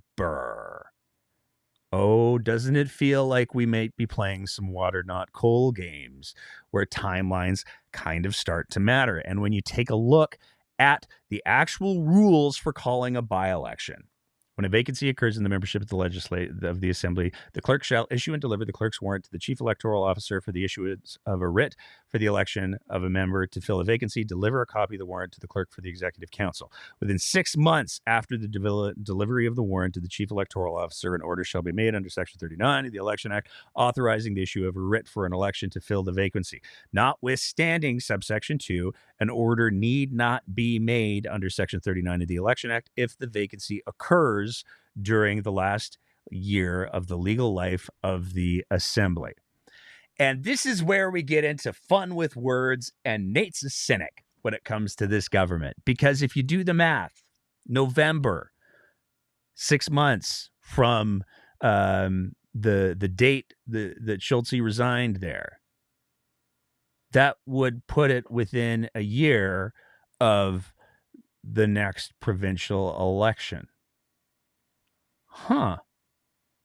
So by one interpretation, which I'm sure could be legally challenged, because the vacancy is occurring into that year of the next election, Danielle Smith could very easily stand up the end of November, go, hey guys, I know everybody's expecting a by-election, but here's the thing. It's less than a year to the next election. Do we really want to spend all that time and money and effort and energy in running a by-election when we don't really need it? We don't really need it. We got these other two MLAs down south. They're going to do such a good job of listening and taking care of the concerns of South Calgary. That's what we're going to do, because we don't. The rules say if it's the vacancy is within a year. It doesn't say the start of the vacancy. It just says the vacancy occurs. So that's what we're going to do. We're going to save. We're going to be responsible with our money, because we just had this really expensive referendum. We're going to be responsible, and we're not going to hold this by-election. We'll just do it as part of the general election. It's not a reach. It's really not. And this has been a theory that I've been kicking around for a while, and I've run it by some people who are much smarter than me, and they've said, well, that's not how it's supposed to work. But yes, that's entirely within the realm of possibility. I am 50-50 on this, folks. I got to be honest. I'm 50-50. I can absolutely see the last thing that Danielle Smith is going to want to do is throw up a by-election that could potentially involve a separatist candidate coming out of a referendum, because I have not seen any public statements from Mr. Derry saying I'm absolutely not a separatist, despite calls from the NDP to do that. It's going to be fascinating. I strongly suspect that if Dan McLean had won, they would have gone ahead with the by-election right away, because what a way to spend the summer, kids. But with this, I would not be surprised if Danny punts it and waits, because look what she did in Calgary Elbow. That's just neat. Editorializing and pontificating to some degree. Moving on from there. We got to do a couple of your province, your premier segments before we get to the really fun stuff. Because there's some instructive pieces. When we think about the fact that the host of your province, your premier, Wayne Nelson, decided to gatekeep who was going to be talking about, not even who was going to be talking, but what topics were going to be talked about on the show. The influence that this show can have over Danielle Smith, the Your Province, Your Premier show, it was brought into very sharp focus yesterday. Hi, Premier Smith. On June 13th, you said public health inspectors don't belong in acute care because we don't work in hospitals or perform surgeries, and I agree. We work in community health centers, and our work is prevention alongside public health nurses and other public health professionals who have already transitioned under the Ministry of Primary and Preventative Health Services. Since your government has created new public health enforcement officers, wouldn't it make more sense for those enforcement roles to be with Alberta Health, while public health inspectors move under the Ministry of Primary and Preventative Health Services? Would you commit today to reconsidering moving public health inspectors under that ministry? Well, Lori, thanks. I think you called last week. Thank you, because I took it, or last time. Thank you, because I took it away.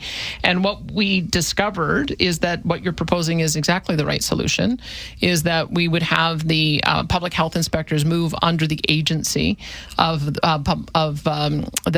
primary care, and that then maintains all of the seniority and the various benefits and the various pay levels. That was the the real issue that we discovered is that by coming into government, it would have meant that those 300 or so workers would have had to switch unions. And in doing so, those are hard-fought issues at the table that you go on. You don't want to lose your seniority and your wages and your benefits. So I think the solution that Lori proposed was the right one, and that's the one that we're moving on so that we can reduce the disruption. So I thought that had already been communicated. So maybe I'm making news today. Wasn't intending to, but I think. But thank you for calling in. That's why I do these shows. Is that there's things that I don't know, and I only know about them because people call and let me know. And if there's a problem in something that we're doing, we want to fix it. When you have to rely on a radio program when you have the totality of the resources available of the provincial government at your fingertips, and you have to rely on a radio program for your consultation, where, as we saw earlier in the program, the host is selecting what topics get to be talked about. Boy, do we have some problems. But it underscores why continuing to call in to that radio program is so important, because apparently, as per Danielle Smith, that is one of the primary pathways that she gets feedback and makes major policy change. And just for what it's worth, she was, in fact, making news there, because all of the unions involved went, wait, what? They found out about it through the radio program. And that's, again, it just highlights the lack of awareness for how these things are supposed to happen. But speaking of how things are supposed to happen, there was a caller who called in with a question on duty to consult and the separation referendum. And it was framed in a slightly disingenuous way, but boy, did Danny lean into it. Without a mandate from the people, what would you consult them on? Like if we had the vote and everybody voted no, we want to stay in Alberta, what would you like? What do you consult without a mandate from the people? Blaine, you're... I understand if people want to separate, then you're like, okay, the majority of Albertans want to separate. I now have to sit down with our First Nations and consult them, because they're a very important part of our society and everything. But what would you consult them with without a mandate from the people? Blaine, that is exactly my position. So thank you for seeing that as well, because that's where the real challenge is that I think the court made a mistake, that duty to consult is based on government action that governments are going to take. This is a testing of the waters to see if Albertans even want us to have this question, even start the process.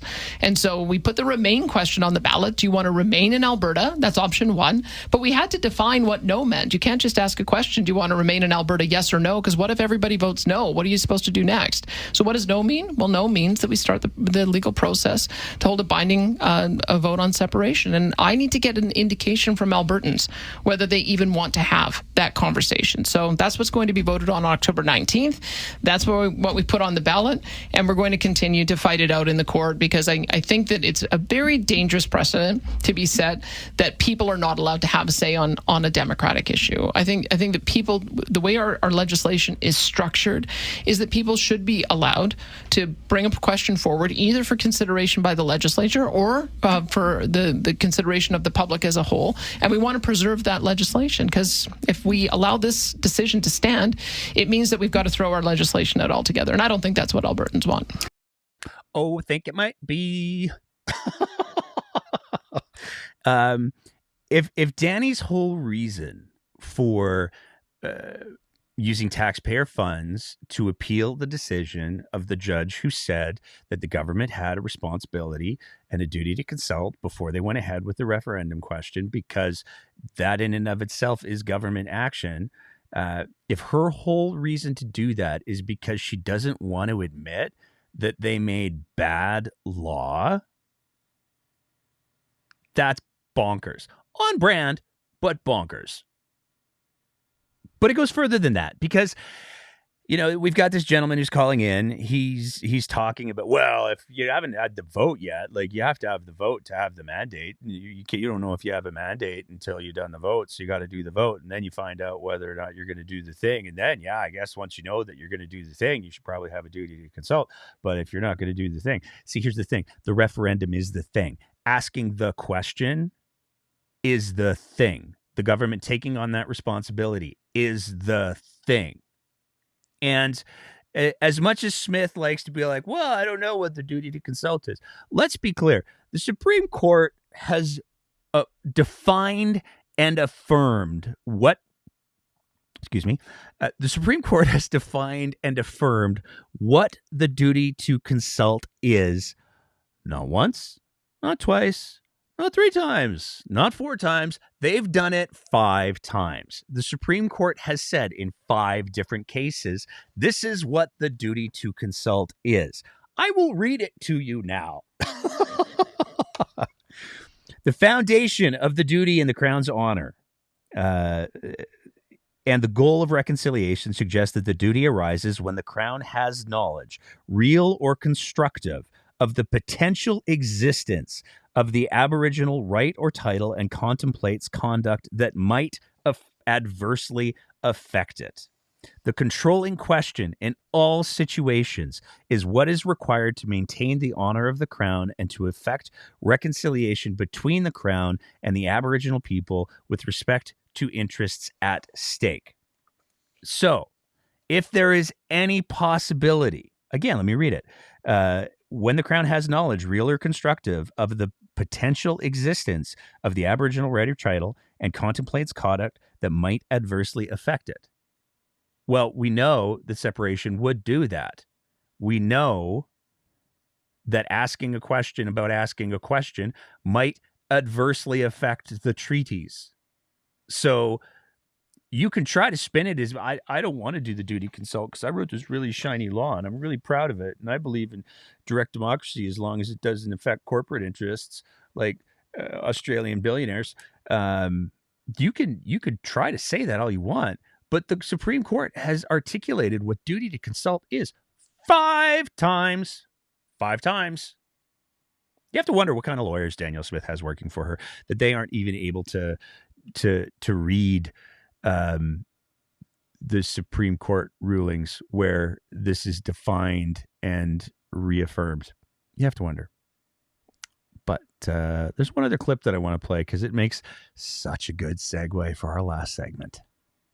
My question, to improve transparency, will you require audited financial statements as a condition of provincial funding, advocate for stronger federal enforcement of transparency requirements, and tie ongoing funding to the timely public disclosure of audit reports? Thank you. Well, it's an interesting idea. I mean, I hadn't considered that. That would be our only lever, is to say we'll only do business with those nations that are able to account for the dollars that we send to them. Let me take that away, and I'll talk with my Indigenous Relations Minister about that, and also my Finance Minister. It could well be that the Auditor General would like us to do that too, because we make that requirement of everyone else we give money to. If you're a nonprofit, you get money from us. If you have money that we give to you as a municipality, if you are our health agencies, our school boards, all of them are required to tell us how they spent the money, just as a way of being accountable for taxpayer dollars. And since we're partnering with nations on a lot more files, I mean, our level of spending, whether it's for healthcare or for long-term care, whether it's for addictions care or whether it's for economic development, it's growing and it's continued to grow. So I won't make a commitment on that today, but let me take it away and see if we should have the same rules that apply to everyone that we do business with. You have to know it's coming. I mean, first of all, that's the premise of the question is bad. So there's that. Accepting the premise of the question, as Danielle Smith did there, and then pontificating about the importance of knowing exactly how taxpayer dollars are spent at all times and knowing where that money goes.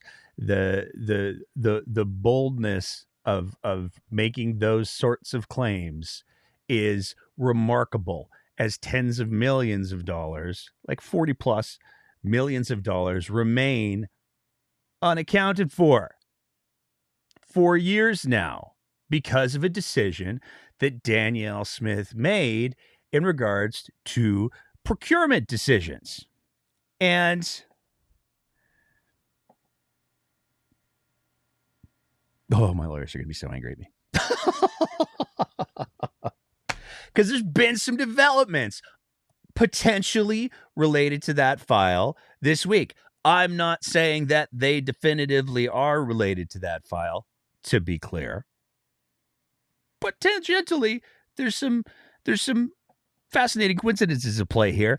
And there's also a correction of the public record that for the good of the discourse, the political discourse in the province of Alberta, the Breakdown would now like to take the opportunity to attempt to rectify, because we saw this little post come up from the Métis Nation of Alberta. I'm going to blow that up to make that a little bit bigger.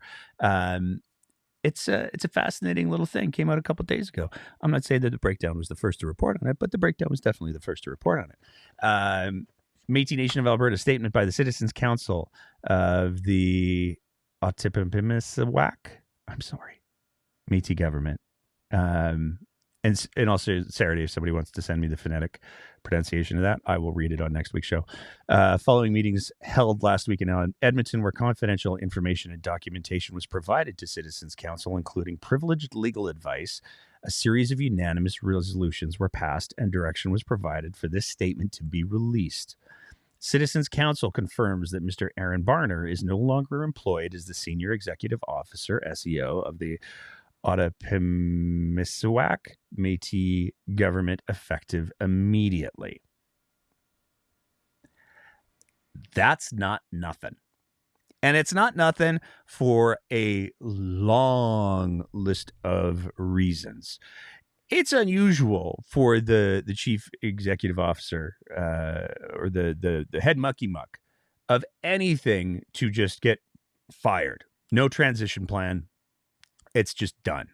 It is unusual for that decision to be made following the disclosure of, I just want to get this right again, confidential information and documentation, including privileged legal advice. It is unusual for an organization to part ways with a long-standing employee under those circumstances. It's not nothing. And the Globe and Mail picked up the story fairly quickly. They did a story where they talked about a top executive at Métis Nation of Alberta leaves organization. I do love their photo choice for the story, because they put, I'll read the caption. A truck is parked in front of the recovery center under construction in the Métis Nation of Alberta in Smoky Lake, Alberta on April 22nd, 2016. That's the picture that they chose. One can only speculate why. But now we get to the correction of the public record, because in that story, one of the questions that came up is, it turns out, as we have talked about before on this show, and may have resulted in part in a $6 million lawsuit against the Breakdown that, yes, is still ongoing. It turns out that there is something of a relationship between Mr. Barter and one Sam Mraiche. And here's the offending paragraphs. Scott Hutchinson, a lawyer for Mr. Mraiche, said in a statement that his client has, quote, nothing to do with any change in Mr. Barner's employment situation, end quote. New quote, to insinuate otherwise in your reporting because they both attended the same hockey game 25 months ago is both unfair and wrong, end quote, Mr. Hutchinson said.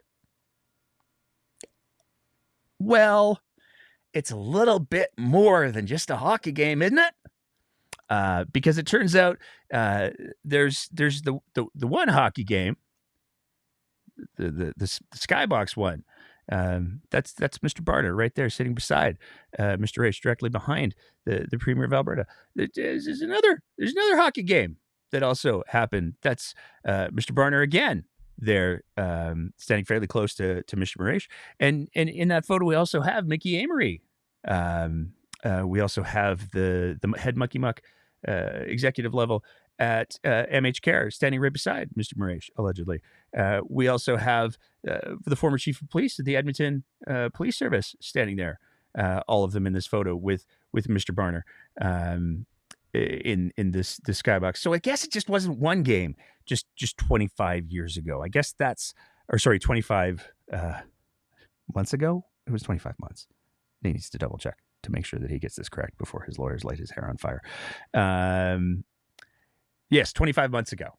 See, we're attention to detail here at the Breakdown. But it does go a little bit deeper than just hockey games, doesn't it? Because it turns out, as we detailed in our October Skybox episode, that the relationship predated that one hockey game that the lawyer for Mr. Mraiche referenced. We shared this photo in our Skybox episode back in 2020. Here's Sam Mraiche and Aaron Barner meeting with Josephine Pond. Thank you to Aaron Barner with the Métis Nation of Alberta and Sam Mraiche, Carver PA Corporation, for inquiring further about the Indigenous Housing Capital Program and discussing the projects you're working on. So they shared a meeting with the minister of the government at the time. It's not all they shared. They also shared a company, because shortly after that meeting, in 2021, Sam Mraiche and Aaron Barner formed the Métis Strategic Service Corporation. So that's a little bit more than a hockey game. Just one hockey game. That's a business relationship, that is. And the business relationships between the Métis Nation, with Aaron Barner as the head muck administrative guy, didn't end with Aaron Barner having a company with Sam Mraiche for strategic corporationing. From the financial statements of the Métis Nation themselves, the nation is responsible for a premise lease agreement with 2262576 Alberta Limited for $2.2 million. That's no small chump change. 2262576 is, of course, a numbered company that is exclusively owned at the time by Sam Mraiche. So that's a little bit more than a hockey game. I'm just saying it's a little bit more than one hockey game. Mr. Hutchinson is the one who said that there was only one hockey game. I'm just saying, for the correction of the public record, a little bit more than one hockey game. But wait, there's more, because we also got this story here from the Tyee that details an ongoing lawsuit regarding some of the folks involved in doing construction in conjunction with the Métis Nation, and there are some allegations unproven in a court of law. These are only allegations. I will now read some of the allegations that may or may not be pertinent. Sam Mraiche, who was the owner of a company called Maluka Construction, alleges Mraiche at the same meeting said he owned Aaron Barner, the senior executive officer at the Ottawa-Pemmisawack Métis government, formerly the Métis Nation of Alberta, or MNA, who was responsible for negotiating the MNA Recovery Centre contract and other contracts for apartment buildings that Maluka Homes built for the MNA. Sam Mraiche is also suing Barner. At another heated meeting with Sam Mraiche, it is alleged Mraiche again claimed he had the power connections to pull all of the projects from Maluka Homes and had a government official on the speakerphone to confirm his influence.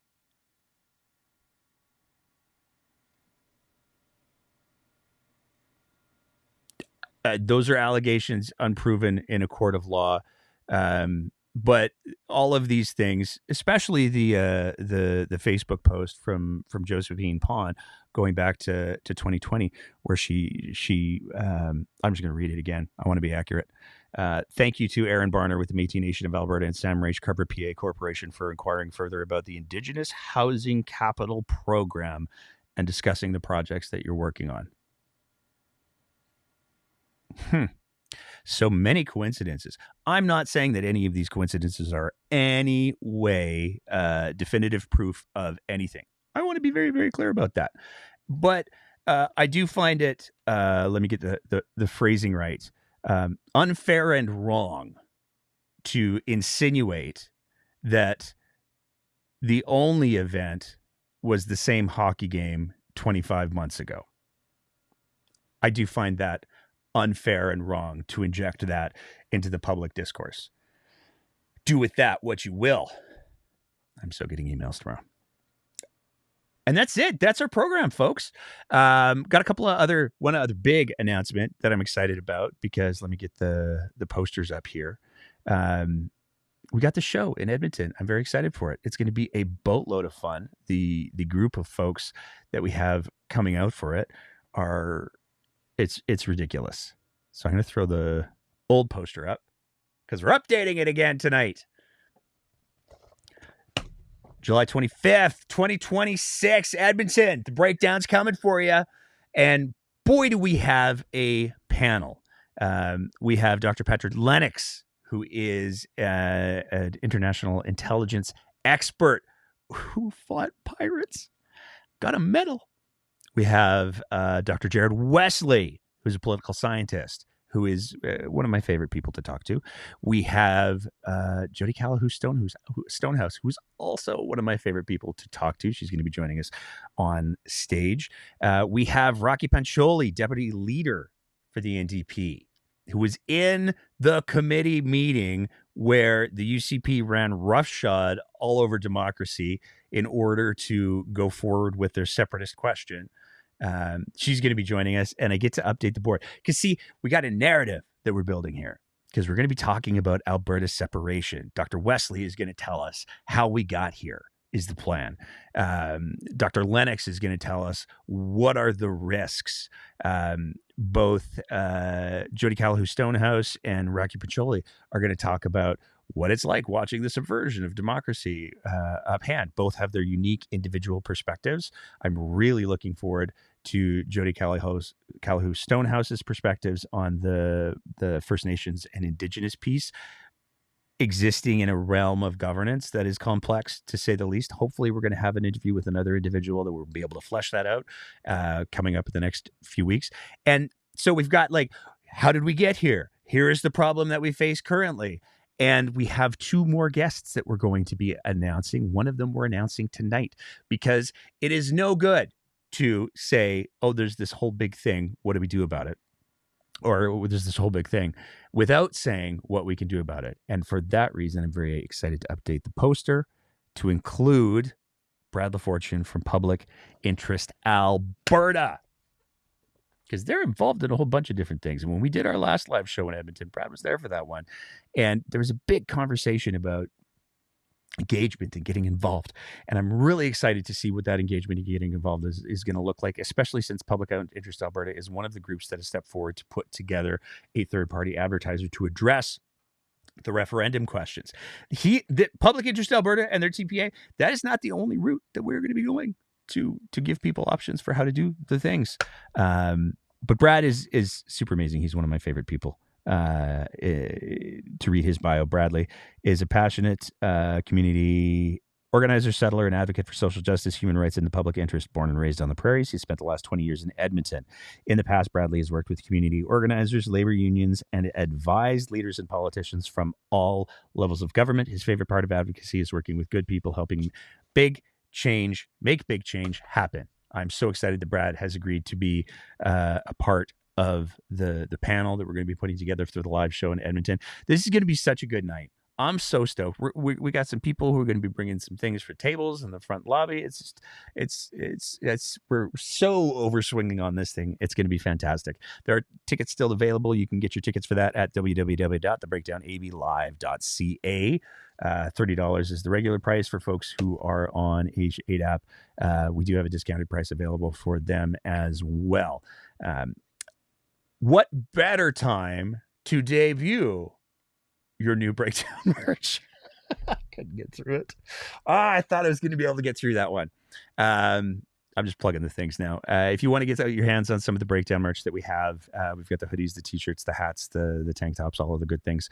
You can do that at www.thebreakdownabmerch.ca. And if you want to support the kind of content that we're trying to produce here at The Breakdown, then you can do so by signing up to be one of our Patreon supporters at www.patreon.com/thebreakdownab.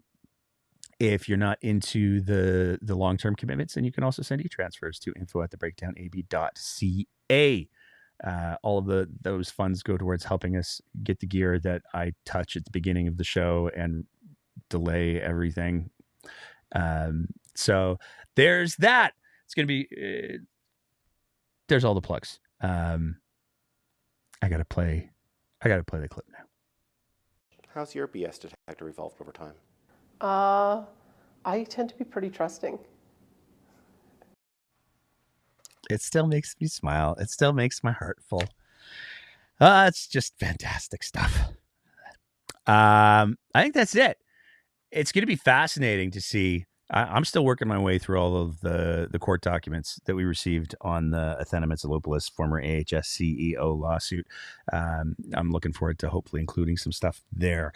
There will not be an open mic this week. I was reminded that I had said we'll be doing open mics every 2 weeks because we were riffing on your province, your premier. And then I got all excited, and we've done one every Thursday for the last couple of weeks. So we're going to take this week off from the open mic. We will be back in a week and a half, I guess. Our next open mic will be on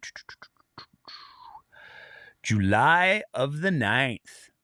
But we will be back next weekend for another live show where we'll take a look at all of the goings on in Alberta politics. If you appreciate the kind of content that we're producing and you're watching on the YouTubes, then do the subscribe and the like and the share. And then if you are listening to the podcast, the stars and the reviews and all of that good stuff, tell your friends, all of that sort of thing. Now I've plugged the show. It's going to be fascinating to see where this whole corrupt care thing goes, though.